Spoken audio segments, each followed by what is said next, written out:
तो आज मैं आपको एक अनोखी रहस्यमय कहानी सुनाऊंगी। अगर आप चैनल पर नए हैं तो अभी सब्सक्राइब कर ले, क्योंकि यह मेरा दूसरा नया चैनल है। तथा कहानी पूरा देखे, अंत में एक अनोखा रहस्य छुपा है। धन्यवाद। तो सुनिए। एक समय की बात है, काशी के पास एक छोटा सा गांव था, जहां एक वृद्ध किसान रहता था, जिसका नाम धर्मपाल था। धर्मपाल बहुत ही मेहनती और ईमानदार था, लेकिन उसका खेत हमेशा बंजर रहता था। उसने बहुत कोशिशें की, दिन रात एक कर दिया, पर उसकी मेहनत का फल उसे कभी नहीं मिला। गांव के लोग उसे समझाते थे कि यह सब उसके भाग्य में है, पर धर्मपाल को महादेव पर अटूट विश्वास था। श्रावण का महीना शुरू हो चुका था और हर सोमवार को गांव के लोग शिव मंदिर में जाकर पूजा अर्चना करते थे। धर्मपाल भी हर सोमवार को मंदिर जाता, पर उसका मन हमेशा उदास रहता था। श्रावण के पहले 3 सोमवार बीत चुके थे और अब चौथा और आखिरी सोमवार आने वाला था। इस बार धर्मपाल ने सोचा कि वह केवल पूजा नहीं करेगा, बल्कि वह कुछ ऐसा करेगा जो महादेव को प्रसन्न करे। उसने अपनी पत्नी से कहा, आज मैं अपने खेत में महादेव का ध्यान करूंगा और उनसे प्रार्थना करूंगा कि वह मुझे सही रास्ता दिखाएं। वह अपने सूखे खेत के बीचों बीच जाकर बैठ गया। उसकी आंखों से आंसू बह रहे थे। वह हाथ जोड़कर बोला, हे महादेव, मैंने पूरी ईमानदारी से काम किया है, फिर भी मेरा खेत बंजर है। मैं जानता हूँ कि आप मेरे साथ हैं, पर मुझे बस एक संकेत दीजिए। मैं क्या करूँ? उद्धरण चिन्ह। उसी समय एक बूढ़ा सन्यासी वहाँ से गुजरा। उसने धर्मपाल को रोते हुए देखा और उसके पास जाकर पूछा, बेटा, तुम क्यों दुखी हो? धर्मपाल ने अपनी सारी व्यथा सन्यासी को सुनाई। सन्यासी ने मुस्कुराते हुए कहा, महादेव परीक्षा लेते हैं, पर अपने भक्तों का साथ कभी नहीं छोड़ते। तुम अपने खेत के बीच में एक शिवलिंग बनाओ और रोज उस पर गंगाजल चढ़ाओ। तुम्हारी समस्या का समाधान वहीं छिपा है। धर्मपाल ने सन्यासी की बात मान ली। वो उसी दिन मिट्टी से एक छोटा सा शिवलिंग बनाकर उसकी पूजा करने लगा। श्रावण का चौथा सोमवार था और धर्मपाल ने पूरे मन से शिवलिंग की पूजा की और उसे गंगाजल से नहलाया। जब उसने पूजा पूरी की तो उसे लगा कि वह अपनी सारी चिंताएं महादेव के चरणों में रख चुका है। जब वह घर लौटा तो उसकी पत्नी ने उसे बताया कि उसके खेत के एक कोने में एक छोटा सा जल का स्रोत फूट पड़ा है। धर्मपाल दौड़कर खेत में गया और देखा कि सच में एक जलधारा बह रही थी। उसने उस जलधारा का उपयोग करके अपने पूरे खेत की सिंचाई की। कुछ ही दिनों में धर्मपाल के बंजर खेत में हरियाली छा गई। फसलें लहलहाने लगी और उसकी मेहनत रंग लाई। धर्मपाल ने उस शिवलिंग के पास एक छोटा सा मंदिर बनवाया और हर श्रावण के चौथे सोमवार को वहां विशेष पूजा करने लगा। गांव के लोगों को जब ये बात पता चली तो वे भी धर्मपाल के साथ मिलकर महादेव की पूजा करने लगे।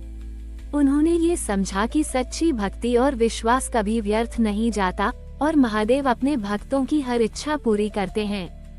धर्मपाल ने ये भी समझा कि महादेव ने उसे सिर्फ धन नहीं, बल्कि विश्वास और धैर्य का महत्व सिखाया था। इस प्रकार श्रावण के चौथे सोमवार का महत्व और भी बढ़ गया। ये दिन हमें सिखाता है कि भले ही रास्ते में कितनी भी मुश्किलें आए, अगर हमारा विश्वास और भक्ति सच्ची है तो महादेव हमें सही राह जरूर दिखाते हैं। धर्मपाल की सच्ची भक्ति और उसके खेत में फूटी जलधारा की कहानी पूरे गांव में फैल गई। अब श्रावण के चौथे सोमवार को न केवल धर्मपाल, बल्कि पूरा गांव उस छोटे से मंदिर में इकट्ठा होने लगा। लोग अपने अपने खेतों की मिट्टी लाकर उस शिवलिंग पर चढ़ाते, मानो वे महादेव से अपने खेतों की समृद्धि का आशीर्वाद मांग रहे हो। 1 साल बाद गांव में एक भयानक सूखा पड़ा। पूरे इलाके के कुएं और तालाब सूख गए। चारों तरफ हाहाकार मच गया। लोग भूखे मरने लगे और अपने पशुओं को लेकर दूसरे गांवों की ओर पलायन करने लगे। लेकिन धर्मपाल के खेत में फूटा हुआ वह जल का स्रोत अभी भी बह रहा था। गांव के सरपंच, जो पहले धर्मपाल का मजाक उड़ाते थे, वह भी उसके पास आए। उन्होंने हाथ जोड़कर कहा, धर्मपाल, हमने तुम्हारी भक्ति का महत्व नहीं समझा। आज पूरा गांव सूख रहा है, लेकिन तुम्हारे खेत की हरियाली हमें उम्मीद दे रही है। क्या ये चमत्कार केवल तुम तक ही सीमित रहेगा? उद्धरण चिन्ह। धर्मपाल ने सरपंच की बात सुनकर कहा, यह महादेव का चमत्कार है, मेरा नहीं। हमें मिलकर उनके मंदिर में प्रार्थना करनी चाहिए। अगले दिन श्रावण का चौथा सोमवार था। गांव के सभी लोग, चाहे वे बूढ़े हों या जवान, बच्चे हों या औरतें, सभी ने मिलकर उस छोटे से मंदिर की ओर रुख किया। उन्होंने अपने खेतों की मिट्टी और कुछ सूखे पत्ते लाकर शिवलिंग पर चढ़ाए और एक साथ मिलकर महादेव से प्रार्थना की। गांव के लोगों की सामूहिक भक्ति देखकर धर्मपाल की आंखों में आंसू आ गए। उसने अपनी आंखों से देखा कि जब सभी गांव वाले एक साथ प्रार्थना कर रहे थे तो आकाश में घने बादल छा गए। कुछ ही देर में तेज बारिश होने लगी, जिसने पूरे गांव का बड़ी ही धरती को सींच दिया। सूखे कुएं फिर से भर गए और तालाबों में भी पानी आ गया। गांव में फिर से जीवन लौट आया। लोगों को यह एहसास हुआ कि जब हम एकजुट होकर किसी भी समस्या का सामना करते हैं और महादेव पर विश्वास रखते हैं तो कोई भी मुश्किल हमारे सामने टिक नहीं सकती। उस दिन के बाद श्रावण का चौथा सोमवार केवल धर्मपाल के लिए ही नहीं, बल्कि पूरे गांव के लिए एकता और सामूहिक शक्ति का प्रतीक बन गया। गांव वालों ने मिलकर एक बड़ा शिव मंदिर बनवाया और तय किया कि हर साल श्रावण के चौथे सोमवार को वे एकजुट होकर महादेव की पूजा करेंगे, ताकि उनकी एकता और विश्वास हमेशा बना रहे।